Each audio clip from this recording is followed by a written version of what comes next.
Now we want to bring forward another one of our distinguished guests to this time talk about ways to foster collaboration and growth within the sectors. Now, we're talking here communication between creative and corporate.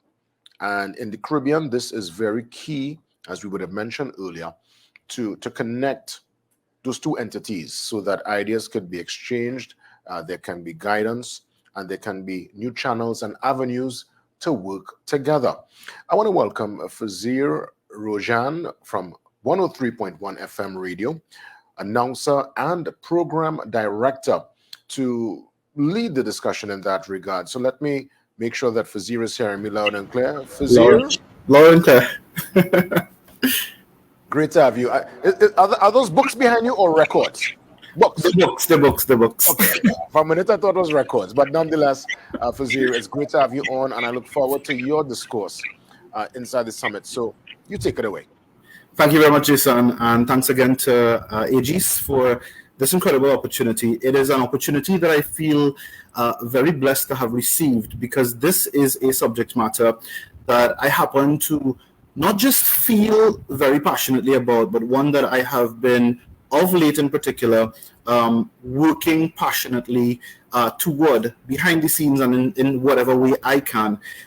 Just a quick correction, which I'll get to later on, but I'll just insert this here as well, Jason. So I'm no longer the program director at 103. I actually resigned from those managerial capacities in around 2015, and part of that decision to leave those corporate capacities was to pursue creative pursuits, which is exactly what I'm attempting to do now, and hence the reason for my delight in being able to share some information and some insights in today's session.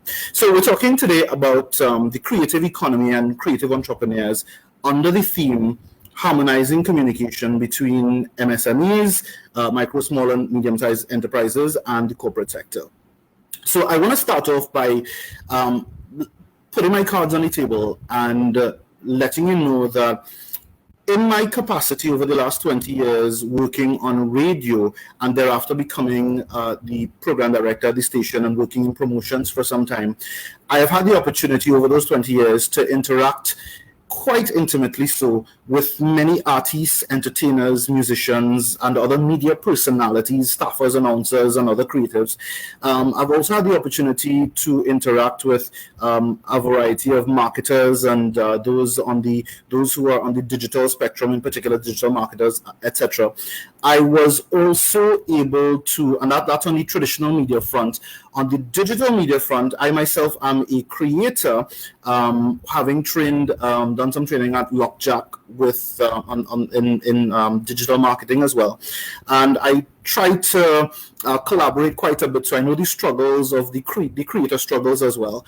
And I have also been exposed to theater somewhat. I've been an avid theater enthusiast or fan, I should say, really. And I also had the opportunity to participate in a 3-month-long workshop and training session with the now late Raymond Chukong in one of his, I think it was his penultimate workshop and training session. So I've straddled and been part and parcel of or interacted and interfaced with many creatives over the course of my career. And that is why, because I've dabbled in both corporate and on the creative side, that is why I feel like I am really grateful for this opportunity to be able to help bridge this gap now. So let's do that. Let's try to bridge the gap. And let us start by understanding the pains. Before we understand the solution to bridging the gap, let us understand the pains and the pain points that we really need to work on. So when we talk about bridging the gap in communication, communication is not just as simple as our communication or either the spoken word or written word between creatives and or corporate, but it's everything else. Just the same way when people are communicating, there's verbal and then there's everything else that's non-verbal, and it's said that 10% of the communication of our communication is verbal, but 90% it makes up the rest of it. And this also applies as well in the interactions between creatives and corporate. So what are some of the pain points, first of all? Well, when it comes to corporate, Having sat in that seat for many years, the pain points really, number one, would be the gig mentality. And this is the pain point that corporates have with a lot of creatives, right? So one is the gig mentality. What is the gig mentality? Well, it is the mentality that many in the creatives, and in particular, from my experience, artists, entertainers, etc., they've got a gig mentality where because they're not looking at this as their career as a business model per se, they're moving from one gig to the next. There is no plan for longevity. There is no plan for any continuity or anything of the sort. So it's like the eat a food kind of mentality. We go, we do this gig today, we make some money, we move on to the next one, and that does not make for a good business model. It does not make for prolonged or continued success in any way whatsoever. And this is something that actually quite irks and hurts the interactions between creative and corporate as well, because that gig mentality comes with a lot of indiscipline and a whole lot of unprofessionalism. And I could give you many examples of having to deal with these things. I remember one time we were having an event. It was a pre-carnival event, DJ playing from 6 to 7, and show was supposed to start at 7 o'clock. We have a bumper cast of maybe 5 or 6 of the biggest names in the industry, and at 7 o'clock, not a single artist was present to start off the show, because everybody wants to compete for the last spot kind of thing, even though they sign contracts with the station otherwise. And there's so many other examples, but that's the kind of indiscipline that a lot of corporate entities just don't have the time or the tolerance for. And so instead of biting when they could, when they want to and they could afford to, sometimes they just think to themselves, this is drama that we just don't need, so we'll exit stage left. So those are some of the pain points that corporate have with the creatives. Another would be in keeping with the professionalism subheading. There's no follow-up. We would sign contracts, and that contract would contain certain elements for things that are required leading up to events, and you'd have to call and beg, constant reminders, that sort of stuff. So there is no professionalism, and this doesn't apply across the board. This is just, I'm picking the examples to share with you to reinforce these points. Another pain point for corporate is, the best way I could describe this is ego-based versus value-based, right? I think when Wendell spoke about it earlier on, when he spoke about pitching, right? Which is, most creators, we tend, when we're pitching, to talk about me and what I can offer, what my product is, what my song is about, what my digital work is about, what my production is about, etc. But I mean, you gotta, if you're asking for people to buy it, you gotta find the common ground that will make them want to buy in, not just for you, but for themselves. Companies are going to buy in much more easily if it is that you are able to show them how there's value in this for them. But because the conversation or the narrative tends to be so ego-based at times, this is me, this is my work, this is my production, and I deserve sponsorship, and you all are being stingy and selfish and not supporting the arts and not supporting creatives, and how will we grow? But it's not that they're not willing to support. Some people aren't, but there are some who are willing to support. But they want you to take that effort to show to them, because you're the one who's trying to solicit the sponsorship or support in whichever way you want, to show to them how there is value in this for them. And if not, how you could create value in this for them, how you could work with them to create a partnership where it could be mutually beneficial, instead of just asking them to hand you their resources, money or otherwise. So those are some of the pain points. And the final one on this list of pain points between corporate, or that corporate have with the creatives, is really what I would describe as whole market versus niche market. I found in particular on the digital spectrum that many creatives, there's a saying that when you try to talk to everybody, you end up talking to nobody, and the same applies. So many in the creative space, artists, entertainers, and content creators as well, sometimes we try to we try to make our content so all-encompassing. It's like we're trying to attract everybody. We want all the views and all the likes and all the airplay and all the everything else, because we think we're going after the whole market. But the smarts in this is really in niche marketing, and this is where it is. And when you start thinking niche market instead of necessarily just going after everything and everybody, that actually, although in your head you might think it's niche market, so it's a smaller market, it's a smaller slice or share, it actually opens up a lot more doors for you, because a lot of corporate interests, a lot of corporate entities are more likely to bite into you, your product, your offering, your content, your whatever, your work, if it targets the same market or interacts or intersects with the same niche market that they are also going after. There are very few companies in the country that are all about whole market penetration. We all have some sort of niche market that we either deliberately or just by circumstance happen to get. So we have to start thinking whole market versus niche market. Now, those are the corporate pains. Being a creator and being on the creative spectrum as well myself, some of the pain points for the creatives as it pertains to their interactions with corporate include things like, one, as we mentioned, no support, no funding. That is the perennial cry from creatives toward corporate. No opportunity. There are many creatives who believe that, or feel rightly and sometimes unjustly so, that corporate isn't creating opportunities for them. They have a few set artists or a few set people that they go after, and there's no opportunity unless you know somebody or pull a string and that sort of stuff. And of late, I can tell you, especially with the advent of social media influencers and the like, that has been entirely disproven. That has gone out the door almost, at least in that regard, because there's so many people who have just created good content and they have carved their own market, and corporate comes flocking to them. Think Letter of the Day, think so many other people and spaces without calling names, per se. So opportunity is available, but we tend to think it's not available just because it's not coming our way. And the whole subject of connection. Sometimes you feel like if you don't have the connections, you won't have a chance to get in. But if you create good content, you create good music, you create good productions, people will come. And like Raymond Chukong used to say to us, don't try to be funny. Don't try to be anything. Just create good content. Put out a good message, and people will come. It may take people a while to come, but people will come. So a little bit of patience is also key. So another pain point that creatives have with corporate is the jargon. And I don't mean to knock on even this session, but I listened very attentively to the opening remarks, for instance, from our honorable minister, and her points were extremely valid, salient, etc.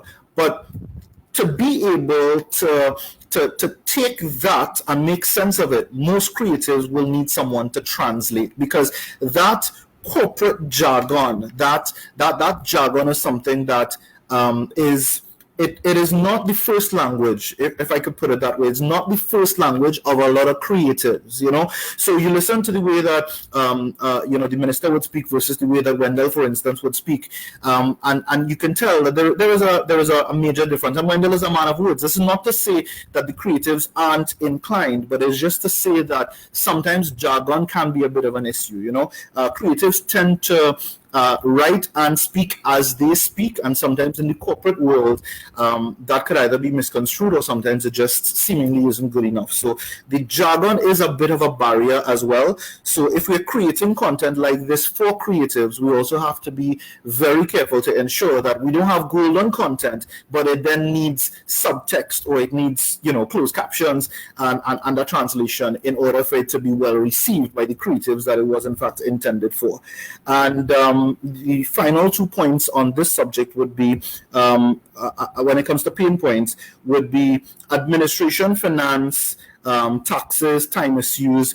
We talk about ease of business, and let me tell you, if we're talking about creatives seeing themselves as a brand and really taking themselves seriously and operating as a business and as a business entity, I have to say, and many have spoken about it before as well, the notion of the whole line of ease of doing business in Trinidad and Tobago is is something that I think is easier said than done. It is not true, right? It is not true. Just not to mince words, it is not true. And this is at least the perception that most creatives would have. It can seem daunting, inundating, overwhelming, and this is something that one of our speakers, when we talked about mindset, spoke about it earlier on from Precision Productions. When he talked about going to the bank, he used the example of going to the bank. And I can tell you, as a creator, going to the bank to either open an account or to come up or to access any other financial services, it is extremely hard. So it's all well and good that we're talking about the orange economy and creative entrepreneurship and that sort of stuff. But unless corporate gets involved and starts making some concessions or some special provisions or creating products specifically for creatives who may not have the documents or the financial backing or the monthly income or the secure income that they may be looking for to be able to guarantee things. These are all some of the pain points that those in creative have, and sometimes it's a lot to face, it's a lot to balance, and it eventually leads to many creatives who can add so much to this industry asking the question, should I just quit? Should I just leave this field and go into something that is a bit more traditional, something that is stable and, that sort of stuff? So these are the pain points, and I share these pain points because I wanted to make it known that there are pain points on both sides, corporate and on the creative side as well. The question now is, how do we bridge those pain points? How do we bridge the communication? And as Brenda said, harmonize the communication between these MSMEs and corporate as well. So I have a few suggestions that I wanted to share, and my major suggestion really involves the use of agency. And I know that may sound a little bougie or a little out of reach for some creators, but to try to do it otherwise is ultimately going to affect your creative ability. What do I mean by that? I mean, it has already been established that as creatives, you cannot do it all on your own. And so you need agency. Agency just means somebody acting on your behalf. So whether that is, for instance, in the form of an actual agency to be able to take care of your managerial duties. Because I have seen many creatives who have the talent, but they do not have the managerial capacity. And sometimes they run their own brand into the ground because they choose to manage the business themselves, because they think it is as easy as taking bookings, making bookings, and putting certain little things in place. But there has been no formal or even informal managerial training of sorts. So even something as simple as managing your brand is something that can be outsourced. And if you are the creative talent, it should be outsourced, freeing up your time and creative space to be able to continue to create whatever it is that you're creating. So someone to manage, or some agency to manage your business and or your brand on your behalf is a good suggestion. Another is marketing. There are many creatives out there who, because they come up with the idea, they tend to believe that I am the best person to market it. But you may have the idea and the creative intuition and capacity, but may not be the best suited person to know how to. You may come up with great marketing ideas, but you may not know the channels in which to go get certain things done, or how to navigate either the digital or traditional marketing landscapes, etc. So outsourcing this as well could also be beneficial for you. And I know every time I use the word outsourcing, all a creator hears is cost is rising. But you really have to get to the point where you start asking yourself whether your goal is to minimize cost or to increase revenue.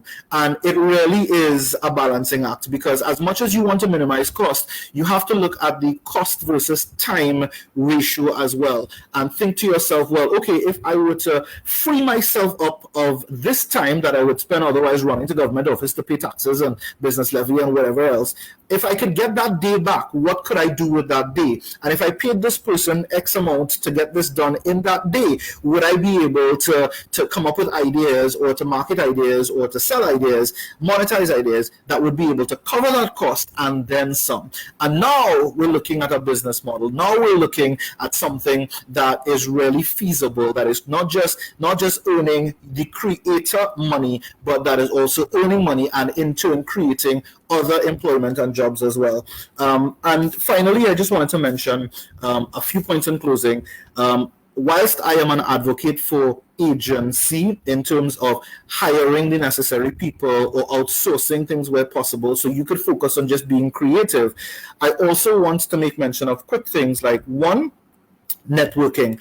Networking is key if you are a creative, because this is how the word gets around, and it is something that you absolutely must do. Whenever this opportunity arises to network, make yourself available. You are not too big, your brand is not too huge out there, unless you're the few chosen ones. When I say chosen, the few big and well-established brands that may not necessarily need this. But for the most part, networking is key. I urge you, in your interactions between corporate and creatives, as creatives with corporate, to seek to build relationships rather than just approach people for one-off funding, stipends, sponsorship, etc. Try to build a relationship with corporate. Now, a lot of influencers now have been able to do that, so they've become brand ambassadors for the business. It may or may not pay a lump sum. Sometimes it works on commission, or if you're doing affiliate marketing for them, or whatever sort of arrangement you have in place for them. But all of these little drops in the ocean count toward turning your passion into profit, and that is the overall picture. You have all of these incredible creative knacks and abilities that you have been blessed with, or that you have honed over the years, and you want to pursue your passion, but you also have to make sure that this is also feasible. And I will say, know the brand that you are propositioning. Too many creatives approach brands, and what they will do is they will normally type up whatever correspondence or email whatever correspondence, and it's a copy and paste. And that doesn't augur well with a lot of corporate entities. They want to know that you've taken the time to research their company, to know a little bit about them, to understand their brand, their tone, their culture. And if you could do that and communicate that to them in your correspondence to them, that will augur much better for you than if you were to just, send a random, it's almost like spam mail, or, an email blast or something that seems very, very, what's the word that I'm looking for? Monotonous, or you get the gist. That word escapes me. Anyways, lastly, I will tell you, go beyond the traditional and usual suspects. When you're seeking sponsorship, opportunity, etc., there are a couple companies that would normally come to mind that many of us would tackle. And I urge you to go beyond that. A lot of smaller businesses now, with the advent of social media, they are willing to partner with creatives. They are willing to do things, and new opportunities has now been created. Like, I remember having a conversation with Jamel the entertainer, and he was recommending when we were in the peak of the pandemic, if you are an artist or a musician, or you own a studio and you weren't getting jobs, you couldn't go out and perform, hey, get in touch with some business that was struggling and maybe offer to do a jingle for them at a reduced cost. So when we talk about the business having to pivot, these are all notions and ideas that we have to consider. We have to start to think digitally now. Whatever creative space you're in, how does that creative space exist in the digital world, on the digital spectrum? How do you market there? How do you earn business? How do you earn your business there? And in just to jump the convo a little bit, how do we access the channels of distribution? Distribution channels, when you think of companies like Planting Seeds, for instance, one of their major successes is that they have offered a distribution channel to so many entrepreneurs. So we have to start thinking about not just the creative space and the marketing and the management, but also the distribution channels as well. And if all of this sounds too daunting or too huge a task, then the recommendation stands. Agency is where I think the future is at. Representation, hiring the people, if as and when needed, to take care of these aspects of the business for you, so that you can focus on the core aspect of that which you are great at, which is to create whatever it is that you are so inclined to create in whichever space, industry, or sphere that you are so inclined as well. So I hope that I have done some justice to this subject matter, tackling the subject matter, and trying to harmonize and bridge the space and the gap, communication gap between MSMEs and creatives. And I hope that I've done some justice and there has been some value. And I thank you again for the opportunity I've been a part of this session and to share with you. Thank you, Jason, and thank you again to Aegis.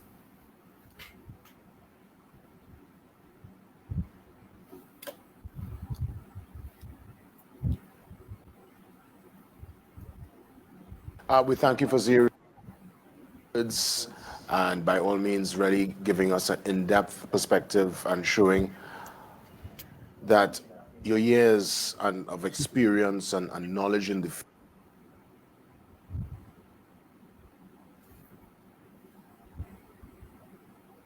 and share the experience. So the younger ones coming up can more or less have it a bit, I don't want to say easier per se, but there can be a smoother transition into success. Hopefully, as you rightfully said, ease of business is still something that we are challenged with, but as it relates to channels to get someone's idea into a space that they can generate real funds and sustain themselves, that's something that I think once we have done that for Zir, we have done our part. Correct. As media practitioners, as creatives, correct, to ensure the generation coming up behind us, again, a smoother transition to that place. For Zero, all the best. Thank Be you, safe, and we will talk soon. Keep up. Bye-bye. We look at some of the comments there before I bring in my next guest. I'm seeing Janissa St. Hilaire's on the chat room. Vonette Bigford, she said, great discussion. Janine Charles Farre, who has been part of the discussion from the very start, says, teamwork makes the dream work. Someone says to big up Jamil, the entertainer. Huge kudos to planting seeds, and we just, great talk from Mr. Fazir. Lots of folks in the discussion in the chat.